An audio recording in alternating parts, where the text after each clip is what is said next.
Ngayon alam na natin kung paano gumawa ng linya at saka paano maglagay sa survey.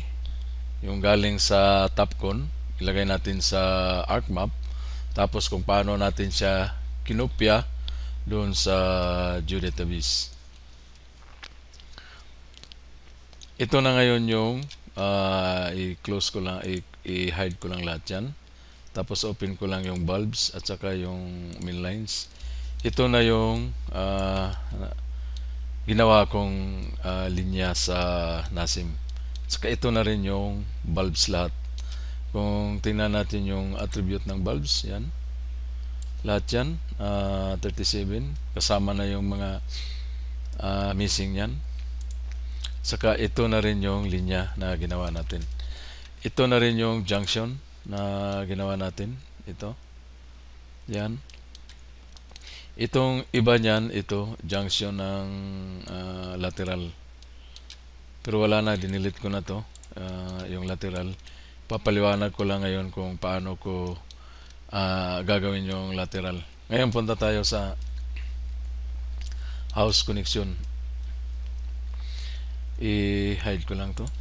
Uncheck ko lang. Open ko lang yung files ko sa Survey.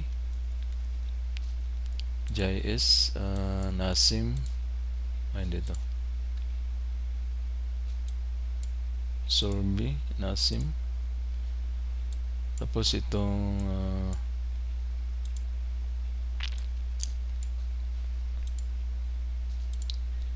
HCN. Tapos ito yung mga survey sa house connection. I-add ko lang to. I-drag ko lang siyang ganyan.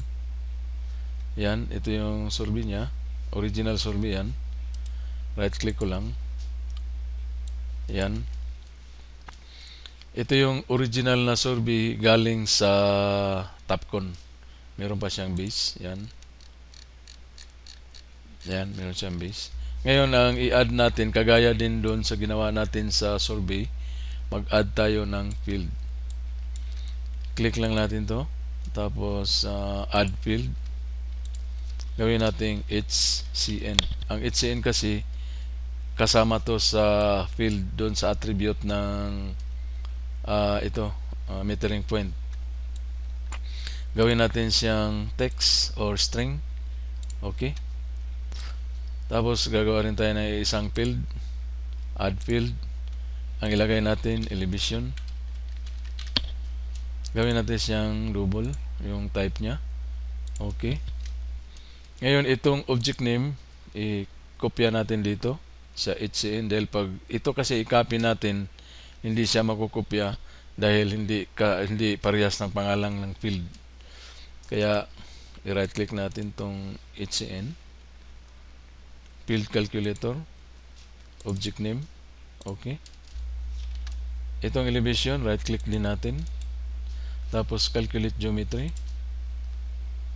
Click mo tong property. Tapos G coordinates of point. Okay. Ito na yung elevation niya lahat. Yan. Ngayon, tingnan natin, naka-start editing na siya. Dito natin siya i-kopya. Ito. Pero ito siya blanco. Walang laman yan. Yan. Ito siya.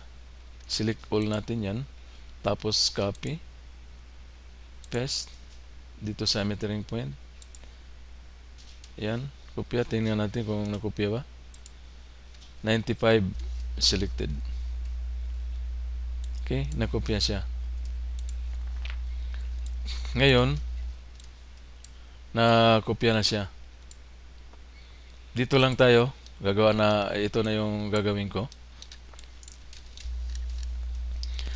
Ngayon dito sa dito sa metering point na to, kung titingnan natin siya, ang attribute, ang nakopya niya yung elevation at saka yung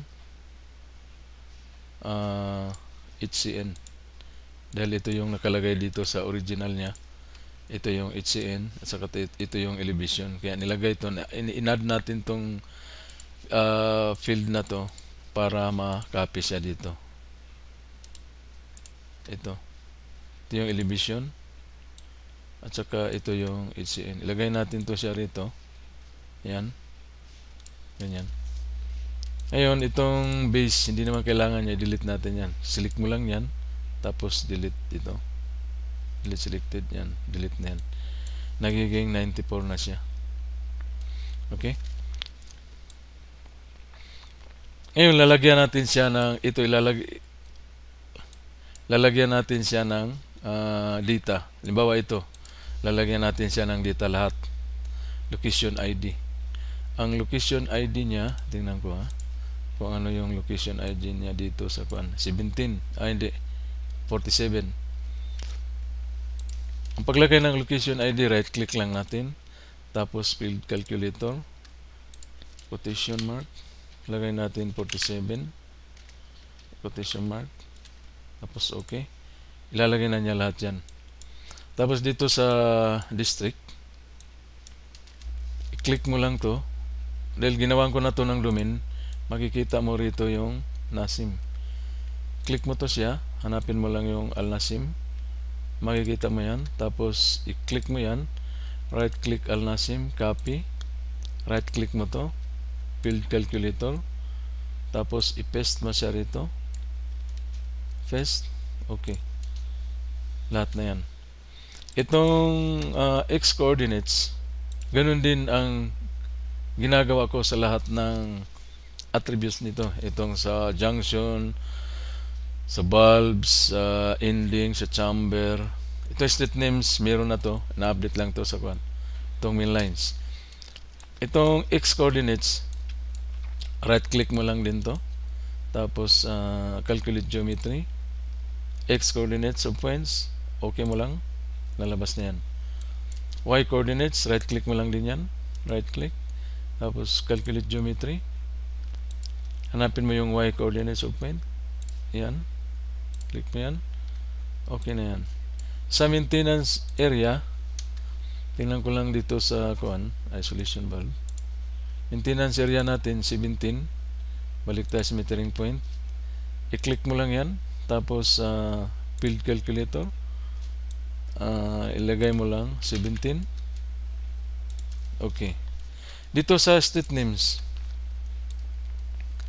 ipapakita ko mamaya kung paano ko ilalagay yung state names dahil di natin pwedeng pag isa-isahin natin to, mahihirapan tayo. Kaya meron tayong state names. Close ko lang to. Ito yung state names natin. Yan. Ang gagawin ko, kukunin natin to, ibabuffer ko tong linya na to para makuha. May relation tayo dito sa state names na to. Ito siya. Kukunin natin yan. Okay. Balik tayo sa metering point. Open ko lang ulit yung attribute. Dito, ground elevation. Ito yung ground elevation niya. Parehas lang sila. Yan. I-right click ko lang yan. Tapos field calculator. I-click ko lang yung elevation. Tapos okay. Yan. Kinopya lang yan itong elevation. Nakopya lang yan dyan. Tapos demand sa yan. Hydraulic modeling. Ito. Mamaya ko na. Lalagyan ko yan. Tapos ito state names, assign. Itong assign, wala naman tayo dito. Hindi kasama yan sa kuha natin. Yan, ito. Not available or not applicable ang nilalagay ko niyan. Ito, disconnect ito. Itong serial number, mula dito sa serial number, remarks, position, yan. Doon ito sa data gathering, makukuha natin. Ito siya. Sa data gathering nakukuha yan. No? Ngayon, ipapakita ko kung paano siya mag-relate. Ang ipapakita ko lang na sample yung sa bulbs. Kung paano natin i-relate yung Excel papunta sa JS. Okay, mula dito sa code naman ito. Ito yung sa customer service. Yan. Ganon din ang paglagay dito. Pero hindi pa kasi tapos yung ito kaya hindi ko siya mapapakita dito. Ipakita ko lang yung sa bulbs. Okay, close ko na yan. Yun na yun sa house connection. Ngayon dito sa junction, i-open ko to, junction, ito yung junction natin. Yan. Meron din siyang elevation. Ito, meron siyang elevation, kailangan lalagyan natin yan. Ito. Meron din siyang ground elevation. Sa junction, meron siyang asset ID. Yan, nilagyan ko na yan lahat. Okay, kita natin yung street names. So, ipapakita ko kung paano ko ginawa. Okay. Itong sa main lines, makita natin yung attribute niya. Meron din siyang elevation. Ito, start 5 elevation, start 5 ground elevation, meron siyang end 5 elevation, meron din siyang end 5 ground elevation. Okay? Papakita ko kung paano gagawin yan. Kung i-right click natin to, ganyan, right click natin, tapos calculate geometry, punta tayo sa dito sa property niya, may makita tayo dito na coordinates of line. Start. Subukan natin i-click. Tapos, okay. Yung elevation niya na lumabas, 0. Pati ito siya, kuha natin, calculate geometry. Tapos dito, start 5 elevation pa rin. Ito siya. Start. Ganun pa rin. Dito sa end 5 elevation, yan. Tapos calculate geometry. Sa end, yan, ito yung end. 0 pa rin siya. Pati ito, calculate natin. 0 pa rin siya. Okay? Yung junction, titingnan ko rin yung elevation niya. Calculate geometry. Ito. Yun, 0 pa rin. Ito siya. Yan. 0 pa rin siya. Ngayon, ang gagawin natin, ito house connection na yan. Na-explain ko na yan. Dito tayo sa elevation. Kung paano natin lalagyan ng elevation to. Itong junction. Itong sa pipe. Kailangan din ng elevation yan. 4 na elevation to. Kung paano natin siya lalagyan ng elevation. Lahat yan. Itong ending, meron din elevation to. Ayan. Meron din itong lateral. Blanco yung lateral natin. Gagawa muna tayo ng lateral pala.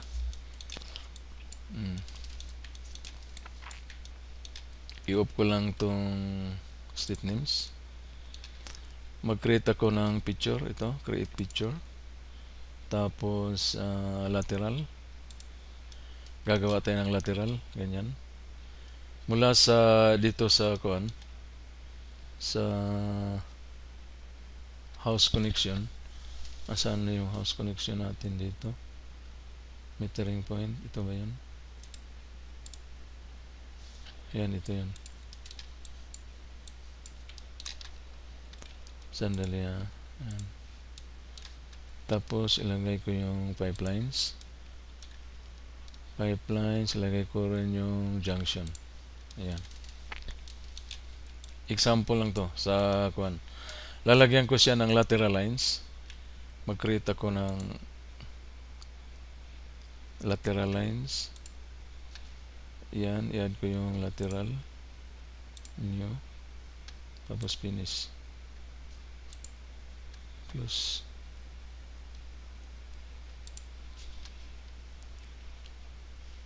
Lateral.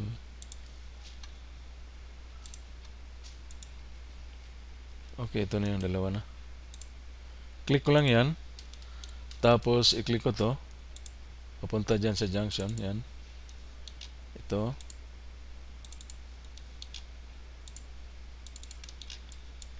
Ito, lagyan ko lang ng lateral lahat to. Itong mga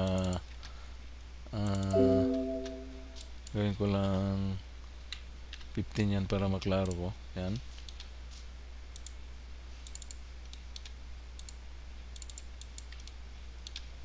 lalagyan ko lang lahat to, ito.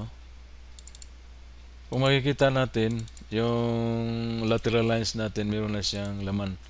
Meron na siyang 8. Okay? Ilagay ko lang ganyan para makita natin yan. Yan. Yan, nag-a-add yan siya. Ito.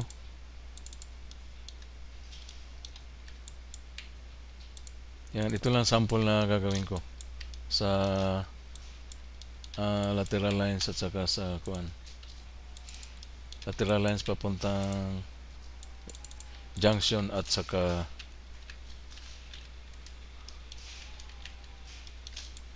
house connection.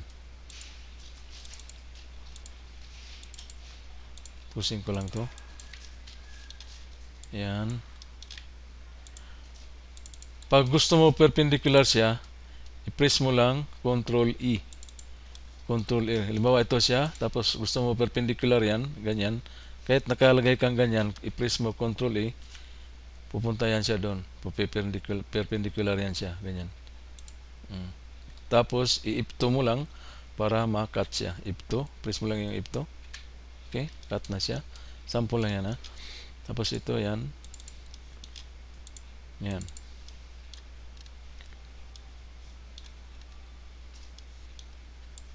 Ito.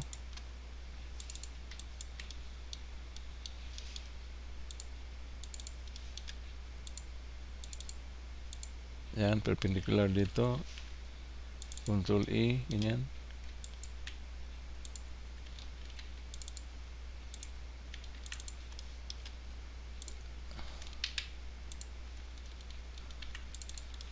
Ganyan. Ganyan, okay? Ito lang yung sample na gagawin ko. Ngayon dito sa kuan, lateral lines, meron din siyang elevation. Start pipe elevation. Start pipe ground elevation. Dito yan siya nakapisto. Ito, end pipe elevation. End pipe ground elevation. Meron siyang diameter. Meron siyang picture. Meron siyang asset ID. Meron siya ito. Lahat. Yan, lahat yan. Kung titingnan natin yung elevation niya, right click mo yan. Tapos, calculate geometry. Punta ka sa start. Dito. G. Start. Ulitin ko. Ito lang nasili kasi. Ulitin ko. Right click. Calculate geometry. Start. Punta ka sa dito. Okay. 0 pa rin.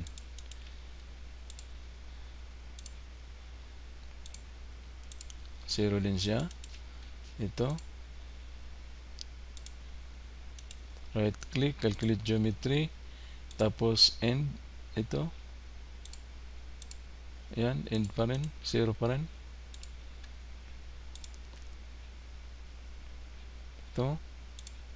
0 pa rin siya. Dito sa kuan, sa coordinates niya, ito, right click mo lang din yan. Field calculate geometry, tapos X start, yan, X start. Okay, meron yan dahil coordinates to calculate geometry, Y start, and X calculate geometry, X and ayan, calculate geometry, Y and yan. Tapos yung maintenance niya, proximity, yan. Papakita ko niya kung paano ko kukunin doon sa bulbs. Yan. Ngayon na meron na tayong house connection, ang kuha natin dito kung paano natin ilalagay yung yung elevation ng kuan, hindi galing sa sorbi. Kagaya nito, wala siyang sorbi. Ito kasi junction, walang sorbi yan. Pati itong main lines, meron siyang elevation pero wala tayong sorbi din dyan. Itong lateral lines, meron din siyang elevation pero wala tayong sorbi. Ngayon, ang gagawin natin, i-kuhan ko lang to, i-hide ko lang lahat yan. Yan. Ilalagay ko to, may ginawa na ako. Lahat ng kuhan nito, lahat ng elevation ng itong elevation ng house connection, ito galing sa survey to. Kinopya ko to sa isang ship files, itong metering point at saka yung survey ng bulbs. Ito. Kinopya ko rin to dahil galing to sa survey. Hindi nakasama yan dahil lang survey yan. Ngayon may ginawa na ako. Ito yung ginawa kong elevation. Ito. Kinopya ko to lahat galing sa survey. Kung i-open natin yan, ito yung lahat na survey. Yan yun. Ito yung gagawa natin ng raster. Dito tayo makagawa ng contour. Malalaman natin ngayon dito kung alin dito yung pinakamataas na portion dito sa NASIM sa pamamagitan nitong elevation na to na kinuha natin sa house connection at saka sa bulb survey. I-hide ko lang yan. Papakita ko to. Ngayon ang gagawin natin, pupunta dito tayo sa ito, geostatistical analyst. I-click ko lang to. Tapos, yan. Itong wizard nya. Tapos, punta tayo dito sa elevation. Yan. Tingnan ko muna ang attribute nito. Yan, elevation. Meron pa siyang elevation man. I-delete ko lang to. Ayan, delete ko lang yung fields na yan. Okay, click natin to. Yan. Tapos dito ito yung picture class natin. Yung data field, punta tayo sa elevation. Ito siya, elevation. Tapos next lang natin. Okay. Ito na yung profile niya. Tapos finish lang natin. Okay. Yan, makikita natin na itong portion na to ng kuan ng NASIM, makikita natin itong dito sa color coding niya na ang pinakamataas itong pula, pinakamababa itong blue. Ibig sabihin dito pala yung pinakamataas niya, itong portion na to. Ngayon gagawa natin siya ng kakonvert natin to sa raster. Right click lang natin yan, tapos data, export to raster, tapos okay lang natin. Okay. I-hide natin, i-delete natin to. Remove. Yan. Ito na yung raster na nagawa natin. Ito. Ito siya. Ngayon, gagawa tayo ng contour. Gagawa natin siya ng contour para makita natin yung linya. Okay. Punta lang tayo sa window. Search. Search ko lang dito yung local search, contour. Okay. Ito pwede lang to, dalawa na to. Click ko lang to, contour spatial. Tapos ilagay input ko lang yung raster. Lagay ko lang yung raster nya. Tapos mag-interval ako ng 1 meter interval sa contour. Tapos okay ko na. Yun, lumabas na yung contour nya. Ito yung contour nya.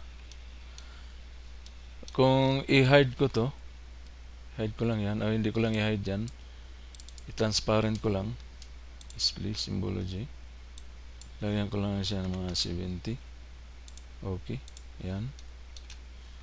Tapos itong contour, gawin ko, i-transparent ko lang to, palitan ko lang yung symbology nya, gawin ko lang medyo ganyan. Okay. Tapos lalagyan ko ng label ang contour. Contour, nasaan yung contour? Ito. Lagyan ko lang siya ng label.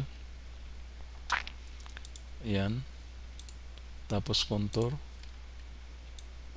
Gawin kong 7. Yan. Ito yung pinakamataas na portion dito. Kung i-open natin tong contour, gawin ko lang. Kung i-open natin ang attribute nito, right click mo lang, tapos attribute. Yan, makikita mo rito yung ito yung pinaka taas na portion ng label ng kuan ng NASIM. Ito. Kung i-click natin to, kung i-select natin tong dalawa na to,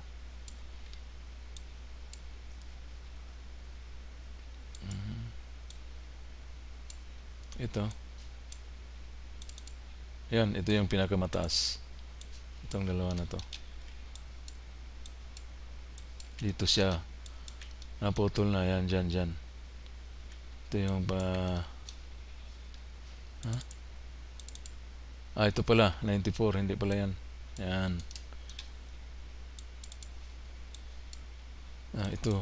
Yan, dito ang pinakamataas na portion ng kuan. Ang pinakababa naman na portion niya, ito dito. Ito, 16, yan. Yan, makikita natin dito sa kuan natin na ito yung pinakamataas, ito naman yung pinakamababa ito. Base ito sa elevation ng Sorby. Ito siyang pinakamataas dito, ito naman pinakamababa. No?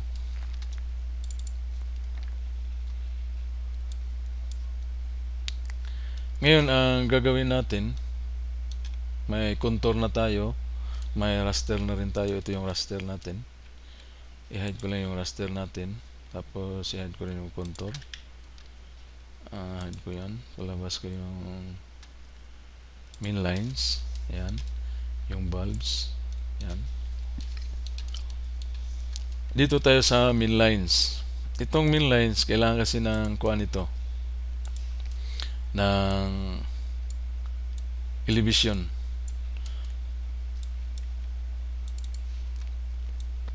Kailangan niya ng elevation ito. Ayan. Ngayon, ang gagawin natin, dahil wala kasi siyang kuan wala siyang field na pwede nating i-relate dito sa kuan, sa raster. Kaya kukunin natin tong object ID niya. Itong object ID niya, kukunin natin yan, tapos i-interpolate natin siya pagkatapos na nating ma-spatial join siya. Ngayon, ang gagawin natin, i-join ko muna siya. Punta tayo sa Arc Toolbox, yan. Yan. Tapos Analysis Tool, Overlay. Ito, Spatial Join. Double click lang natin yan. Ilagay ko yung target picture, ito. Main lines. Tapos yung join picture, ilagay ko lang yung ending. Ending lang. Yan, i-okay natin yan. Yan, dito sa kuha na to, pwede na natin siyang ma-join dahil nakopya niya yung object ID dito. Kung titingnan natin, yung object ID niya naging target ito, if ID. Tingnan natin yung kuan. Papakita ko lang horizontal. Yan. Ito siya at saka ito meron na tayong relation. Makuha natin yung relation dahil ito 210 kung i-double click natin to 318, double click din natin to 318. Ibig sabihin pwede na natin silang ma-relate. Close ko lang yan. Ngayon dito mag-interpolate tayo dito. Kukuha tayo ng elevation. Ang gawin natin, i-click lang natin to, tapos search natin yung interpolate.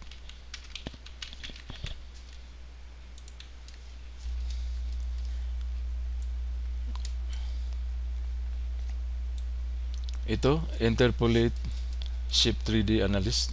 Ito yung kukunin natin. I-click lang natin yan. Yan. Tapos input natin yung surface. Ito yung surface natin ginawa. Itong raster. Saan yung raster natin? Wala na. Ito. Yan. Ito yung raster na ginawa natin. Ito yung i-input natin dito. Raster. Yan. Tapos input picture class. I-input natin yung ito. Yung join natin. Join. Yan. Tapos okay. Yun, complete. Nakagawa na siya ng interpolate ito. Kung i-right click natin to, yan, makakakuha na tayo dito ng elevation dahil na-interpolate na to eh. Kung i-right click natin to siya, itong start ground elevation, pipe ground elevation, right click natin yan, tapos calculate geometry. Punta tayo sa coordinates, ito. Meron na siyang elevation, makakuha na tayong elevation. Ito, ganun din. Calculate, tapos yan. Start pa rin yan, dahil start yan. Okay. Okay. Tapos ito sa end pipe, tapos calculate yung end nya, ito. Parehas lang muna natin yan, yan, ito. At saka calculate, yan. And dito sa kuan, dito sa elevation na to, ito yung nasa ground elevation at saka ito yung nasa pipe elevation. Ang sabi ng kuan, NWC, pag below 300, 200 below, kasama na yung 200, ima-minus natin siya ng 1.5. Ibig sabihin, itong ground elevation, ma-minusan ng 1.5, ito na yung elevation ng pipe. Pero pag above 300, kukunin natin yung dimension doon sa chamber. Halimbawa, 300, kukunin natin siya. Mula sa pipe, papunta doon sa chamber, kukunin natin yung sukat niya. Kung 1.2 ba, nasubukan namin yan, sinukat na namin yan ni Arnel, 1.2 mula sa chamber, doon sa loob ng pipe, papunta sa taas ng chamber. Ngayon ito, ma-minus natin to ng 1.5. Ang gawin natin, right click natin yan, itong pipe elevation, yan. Tapos field calculator. Itong pipe ground elevation, double click mo yan, tapos minus mo ng 1.5. Ito na lahat yung kalabasan niya. Nagiging 1692 na minusan na natin yan. Ito rin, ima-minusan din natin to. Ito na yung kuha niya. Ilagay natin siya dito. Right click ko yan. Tapos field calculator. Itong ground minus 1.5. Okay.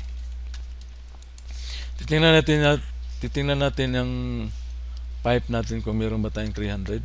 Tingnan natin dito. Tapos select by attribute. Punta tayo sa diameter.